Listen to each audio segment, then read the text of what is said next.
राधे राधे दोस्तों, श्याम श्याम कुंज बिहारी श्री हरिदास। मैं नीतू शर्मा आपका स्वागत करती हूँ प्राइम सत्संग चैनल पर। दोस्तों, जैसा कि आप जानते हैं, देश में होली का आगाज शुरू हो गया है। ब्रज में बसंत पंचमी से लेकर फागुन महीने तक होली धूमधाम से मनाई जा रही है और ब्रज की होली विश्व भर में बहुत विख्यात है। लोग दूर दूर से वहाँ की होली देखने आते हैं। बस उसी से जुड़ी एक बड़ी प्रचलित कथा लेकर आई हूँ, जो कि आपको भाव विभोर कर देगी, आपके मन को छू जाएगी।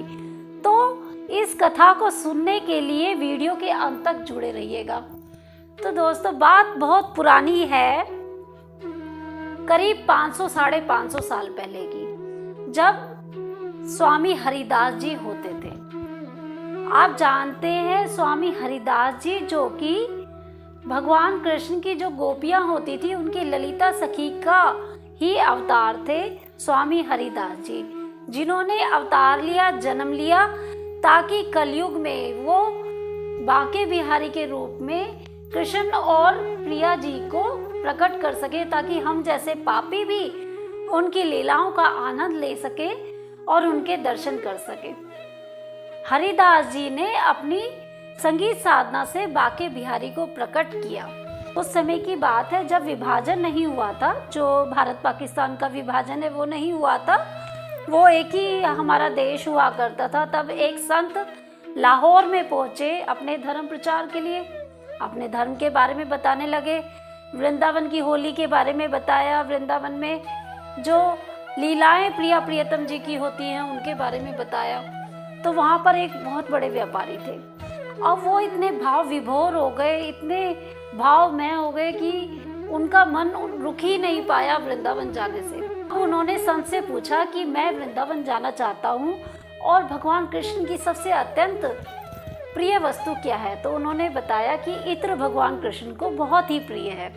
अब उन्होंने बहुकीमती कलश मंगाया जिसमें कि अशर्फियाँ लगी हुई थी, बहुकीमती इत्र मंगाया, महंगे से महंगा इत्र उसमें भरवाया और चल दिया सीधा वृंदावन की तरफ। अब वो पहुंच गए निधिवन में, जहाँ की हरिदास जी अपनी ध्यान साधना में मग्न थे, आंखें बंद करके बैठे हुए थे।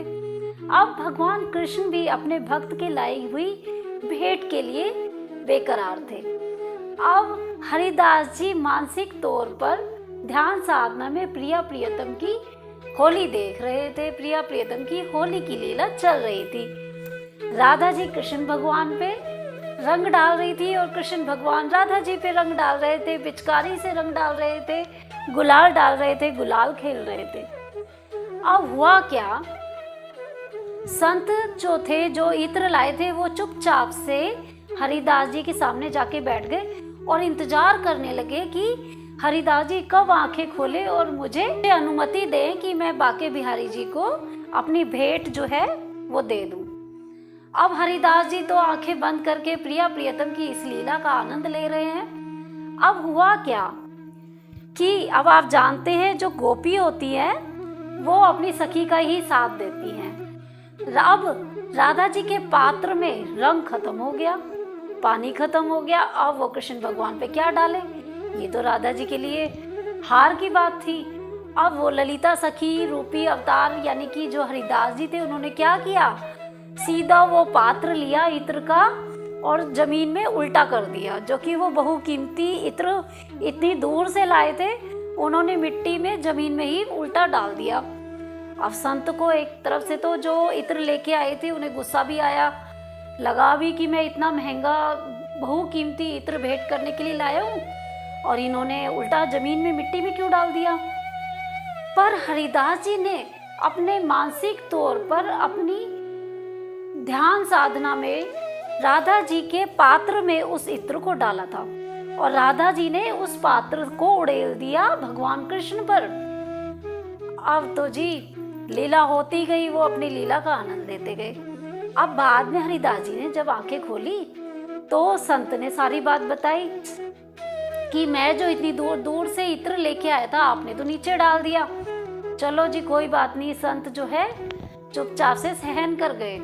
हरिदास जी ने अपने दास को, जो भी वहाँ पे भक्त थे, उन्हें बोला कि जाओ संत को बांके बिहारी जी के दर्शन कराओ। संत चले गए, अब बेचारे खाली हाथ अंदर गए। जैसे ही उन्होंने बांके बिहारी के दर्शन करे तो जी क्या था कि जो इत्र वो लेके आए थे उस इत्र से निधिवन का पत्ता पत्ता महक रहा था, पूरा निधिवन महक रहा था।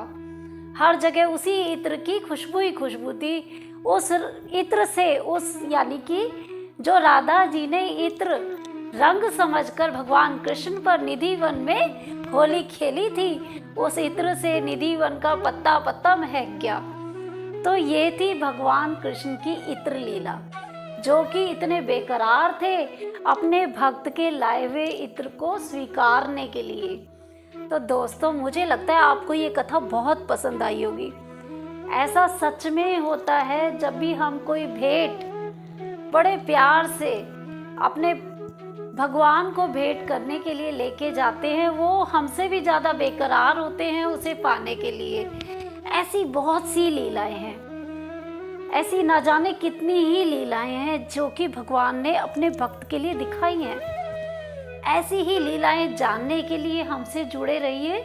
वीडियो को ज़्यादा से ज़्यादा शेयर कीजिए, मेरे चैनल को सब्सक्राइब करिए, ताकि आगे भी आप ऐसी ही लीलाओं से जुड़े रहिए।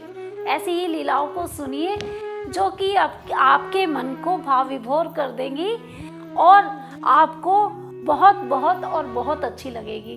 तो दोस्तों, इसी के साथ मैं आपसे विदा लेती हूँ। राधे राधे।